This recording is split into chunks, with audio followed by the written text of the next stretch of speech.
Oke, selamat siang. Kita bikin video yuk.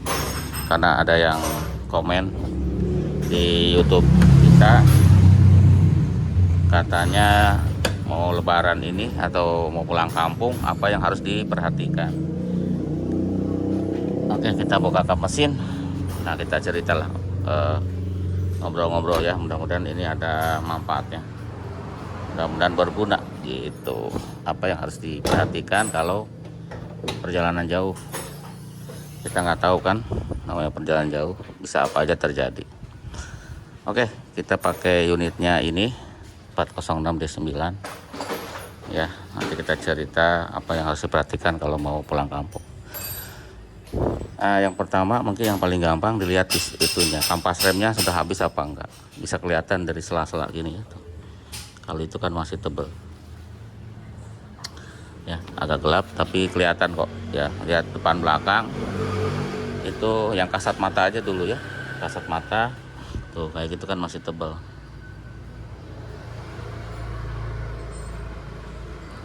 Yang kasat mata dulu dilihat, kampas rem depan belakang. Nah terus apalagi nah yang gampang nih, wiper juga ya, daripada nanti, ini kan wiper nggak terlalu mahal, daripada nanti sekarang musim hujan nanti mengganggu penglihatan. Kalau di luar dicek juga lampunya, dipastikan lampunya nyala semua ya. Kalau nanti ada yang mati, mungkin lampu jauh mati, nanti pengaruh nanti kalau di jalan ya. Ya gitu. Memang si Peugeot tidak terlalu terang, makanya banyak yang diganti pakai lampu yang HID atau semacamnya. Oke.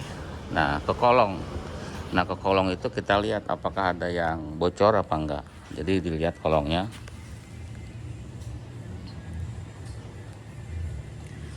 Ada netes oli, netes air enggak? Karena nanti kalau dibiarkan, kalau perjalanan jauh nanti bocor ya, bocor beneran gitu. Sekarang baru netesnya setetes dua tetes, nanti bocor. Dilihat aja kondisinya masih memungkinkan untuk ditunda pekerjaannya atau memang harus dilakukan pekerjaan. Oke. Di kolongnya dilihat. Di situ kan di kolong ada boot as roda. Kalau waktunya panjang, boot as roda kan di boot trip shop tuh, boot as roda itu kalau memang sudah sobek diganti ya. Biar nanti tidak, nanti takutnya kan perjalanan jauh panas, kalau tidak ada gemuknya, tidak ada pelindungnya, takutnya nanti bermasalah ya, bisa rontok ya. Boot as roda itu adanya di sini ya, di roda sini itu dilihat. Biasanya kalau memang pecah, apalagi udah lama, mending ganti. Nanti lama-lama bunyi ya kalau nggak diganti ya. Itu di kolong ya. Nah nanti yang saya cerita tadi, kira-kira bocornya parah enggak gitu. Kalau bocor di selang netes gitu, walaupun tetes lama, tetes mendingan selang diganti. Misalnya selang power steering, selang air gitu diganti ya, karena lama-lama dia akan beneran bocor gitu. Tapi kemungkinan kalau bocornya di sekitaran flywheel, rembes gitu, kemungkinan dia itu masih kuat ya. Bisa dibawain oli ya, oli cadangan buat nambah. Tapi kalau air netes nggak ada ampun ya, harus dibetulin. Kalau air power steering, kemungkinan kalau nggak ada waktu untuk dikerjakan, bawa oli cadangan ya, seperti itu ya. Tapi kalau memang waktunya masih ada, dibetulkan. Tapi kalau air wajib diperbaiki ya. Minyak rem juga wajib. Ada bocor misalkan di rodanya, terutama roda belakang ya, roda belakang tipe 306 misalkan, dilihat aja di kolong, di bagian roda belakang ada basah nggak gitu, roda belakang ya. Ini kita umpamakan 306, nanti kita lihat di kolong sini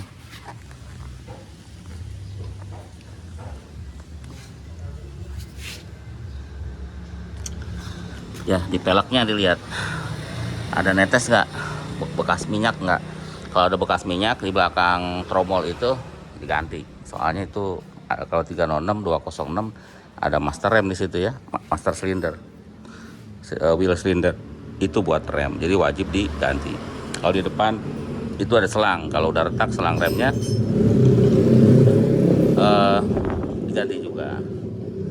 Itu bahaya ya kalau selang udah retak, nanti bocor beneran. Nah ininya dicek, perhatikan sering kurang nggak minyaknya. Kalau sering kurang berarti ada kebocoran. Kalau nggak pernah kurang aman. Ya, sama power steering juga dicek gitu. Kalau selang power steering sudah mulai netes, diganti juga ya. Minyaknya sebelah sini nih. Ada gambar setir tuh kan. Di 306 sebelah mana? Sebelah sini juga kalau nggak salah.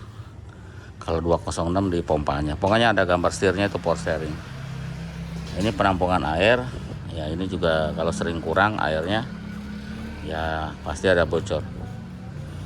Kalau sering ya, minimal kalau memang tidak kelihatan bocor, mungkin tutupnya sudah lemah bisa juga. Karena kalau tutup lemah, dia juga air akan berkurang, menguap ya. Tandanya gimana? Kalau dibuka nggak ada suaranya, kemungkinan itu udah lemah. Kayak barusan kan dengeran nyetok gitu. Jadi dia ada tekanan sedikit, berarti dia masih oke tuh si tutupnya. Karena kalau tutupnya udah lemah, ditiup pakai mulut lemah, itu akan berkurang terus air radiatornya walaupun tidak ada kebocoran ya. Terus apalagi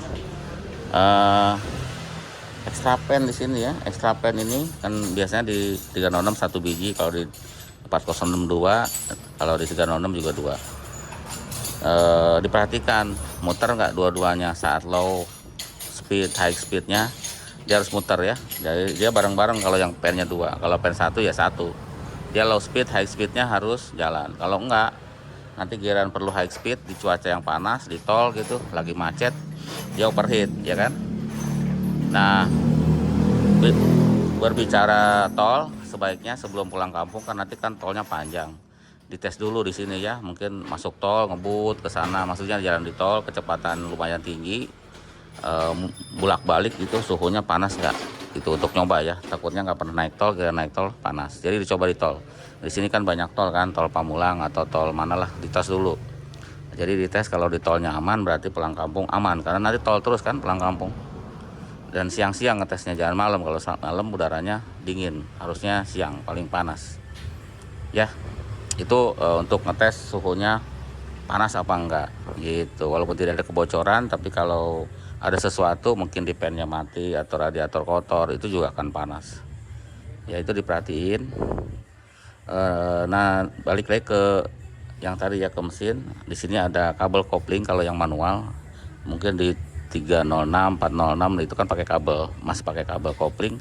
Itu diperhatiin juga ya kabelnya. Kalau sudah keras ya, atau sudah peret gitu, krek, nah diganti. Kalau enggak nanti putus di jalan. 405 STI itu sering, 406 juga nanti putus kabelnya, mobilnya nggak bisa jalan ya. Itu diperhatiin juga. Kalau udah peret ganti juga ya. Syukur-syukur kalau udah keras ganti koplingnya biar aman. Untuk yang pakai hidrolik seperti 207 307, dilihat selangnya retak enggak ya. Mungkin sekarang enggak retak, karena saya pernah ngalamin mobil 307 saya dulu jeblos karena pecah selangnya ya. Udah retak, tidak ke kontrol, akhirnya pecah. Dilihat aja di bawah filter sini ada selang, sudah retak enggak, ada fleksibel yang karet itu ya. Kalau sudah kelihatan garis-garis retak, diganti ya. Bisa dimodifikasi kalau mau. Itu selanjutnya itu apa ya, dia tes tanjakan ya. Di sini cari tanjakan, terus nanjak, berhenti, nanjak lagi. Kalau masih kuat itu koplingnya masih oke. Nanti soalnya nanti banyak kan tanjakan kalau pulang kampung. Jadi cari tempat yang tanjakan, terus berhenti, terus nanjak lagi. Kalau dia kuat berarti oke untuk kopling ya, ngetesnya. Sering kita ada videonya. Lanjut ke yang lain adalah pompa bensin. Pompa bensin kalau belum pernah ganti, atau minimal bawa serep pompa bensin. Karena kalau perjalanan lama kita kan nggak mati-mati itu mesin biasanya ya, berjam-jam. Kadang suka lemah, suka kalah di pompa bensin. Kalau koil jarang lah, untuk pisau jarang mati mendadak ya. Tapi yang pompa bensin ya sering mati mendadak. Jadi pompa bensin kalau memang belum pernah ganti, diganti. Filter bensin juga dicek ya, takutnya mangpet nanti akan merusak pompa bensin. Jadi filter bensin, pompa bensin dicek. Terus ya ini ketinggalan nih. Di sini ada relay. Ya relay juga bawa serep aja. Takutnya nanti tengah jalan suka mati. Ya relaynya ada, ini ada 3, kalau 206 ada 2. Ya, jadi bawa 1 aja kan, mungkin rusaknya tidak bareng-bareng. Jadi kalau memang nggak ada waktu untuk ganti pompa bensin, bawa serep pompa bensin, bawa relay pompa bensin. Terus bawa panbel kalau bisa ya. Nah ini panbelnya juga dibawa aja, kalau ada bekas juga nggak apa-apa, yang penting ada serep. Karena sering kejadian yang mogok itu panbelnya, karena kecepatan kan muter tinggi ya, dia suka lepas atau pecah. Nah di sini juga ada lahar, kalau ada suara yang dipastikan suaranya kalau dari lahar itu harus ganti laharnya. Ada lahar tensioner ya, ada lahar roller ya, atau roller panbel atau tensioner panbel, itu dicek kalau nanti, soalnya takut macet. Terus di situ ada puli ya, pulinya dipastikan pulinya bagus, karena di puli itu kan ada dampernya. Kalau udah rusak mendingan dilas aja. Kalau diganti ya alhamdulillah diganti ya. Kalau nggak mau diganti, bawa ke tukang bubut dilas. Tukang bubut bisa dilas, dimatiin aja daripada jebol, dimatiin ya. Tapi kalau mau ganti ya monggo, tergantung keuangan kalau itu ya, diserahkan. Seperti halnya bensin gitu, kalau memang kuatnya pertalite ya pertalite, biasanya nggak apa-apa. Tapi misalkan ada uang untuk pertamak ya pertamak. Jadi efeknya apa ya, pasti agak tenaganya lebih lemot ya. Jadi tidak efeknya apa kalau memang kita pakai pertalite. Saya pakai pertalite tidak ada efek, silahkan aja. Kalau memang uangnya banyak, pertama pasti tenaganya lebih besar ya, pasti ada. Tapi kalau 406 memang sih pertalite sudah cukup. Tapi 206, 207 terus 307 baiknya pertama ya. Tapi artinya bukan tidak boleh pakai pertalite, silahkan aja. Saya juga pakai pertalite. Terus apalagi ini baru 11 menit, nanti kita lanjut. Timing belnya dipastikan sudah pernah ganti. Itu kan intervalnya tiap 40.000 50.000 kilometer atau 3 sampai 4 tahun ganti ya. Itu karet soalnya. Jadi kalau udah 4 tahun ganti, karena itu karet ya. Karet ada kadaluarsanya. Jadi timing belt sama rollernya diperhatikan. Kalau memang ada uangnya ganti sekalian sama rollernya. Tapi kalau memang uangnya mungkin belum siap ya, dicek aja. Kalau kemungkinan masih belum bunyi parah, maksudnya masih bisa dipakai ya pakai lagi. Tapi kalau udah gerotok gitu bergemuruh ya wajib diganti. Untuk tensioner ya, kalau memang oh ini masih bisa nih, suaranya belum ada, dipasang lagi, timing belnya ganti ya. Seperti itu. Timing belt udah, panbel udah, diperhatiin panbelnya, karena panbel banyak yang lepas tuh panbel. Saya sering banget dengar panbelnya lepas. Itu penyebabnya mungkin karena tensionernya miring juga bisa ya. Itu diperhatiin sama bengkelnya, apakah tensionernya miring gitu kan, bisa aja. Karena itu kan modelnya 306 itu tarikan. Jadi kalau dia udah rusak atau 406 dia miring. Jadi kalau kita kasat mata dilihat dari atas itu miring, itu harus diganti ya tensionernya, karena tidak bisa diperbaiki. Daripada nanti kecepatan tinggi, RPM tinggi, dia lepas panbelnya. Oke, mungkin itu ya.